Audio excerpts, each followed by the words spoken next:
I'm Sharon Goldberg. I'm an internal medicine physician. I've practiced medicine for 21 years, and my background is mostly academic internal medicine, hospital-based, clinical research, and medical education.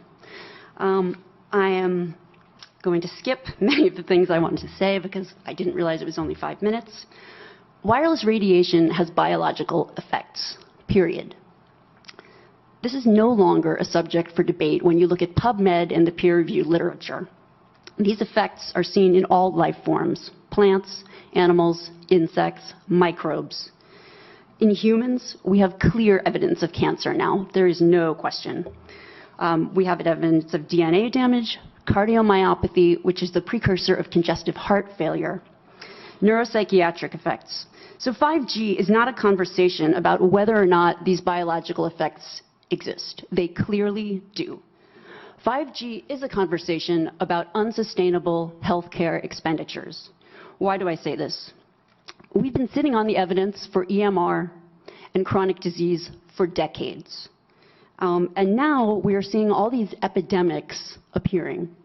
So diabetes is the first epidemic. I think most of you know the statistics. They're very scary. 1 in 3 American children will become diabetic in their lifetime, and if they're Hispanic females, the number is 1 in 2. So what does this have to do with wireless radiation? Wireless radiation and other electromagnetic fields, such as magnetic fields and dirty electricity, have been clearly associated with elevated blood sugar and diabetes. That is what the peer-reviewed literature says. It is not opinion. The closer you live to a cell tower, the higher your blood glucose. That is based on hemoglobin A1C measurements.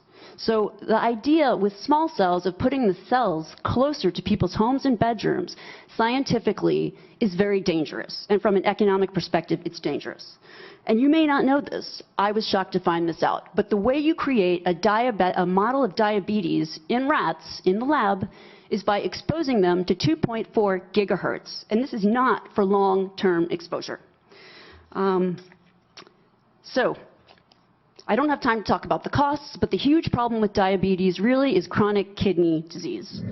The other epidemics that clearly link from the science with electromagnetic radiation are related to mental health. And this is straight from PubMed. This isn't my opinion. This is science. Okay? So we need to start measuring how much radiation are people being exposed to. And before we roll out 5G, and this means there are 4 kinds of electromagnetic fields that we know are harmful to human health. So radio frequency radiation, magnetic fields, dirty electricity, and electric fields. Okay? That is an assessment of the risk of 1 cell phone in the near field. Okay? What is our exposure in a day? It's not 1 cell phone. It's cell phones, it's multiple wireless networks, it's smart meters, it's cell towers. It's this sandwich, and it all adds up. And this is a serious problem for occupational health, public safety, and personal safety. And I feel that it's irresponsible to be even talking about the Internet of Things and rolling out a new untested technology when we're not even measuring what are our current exposures from the current networks.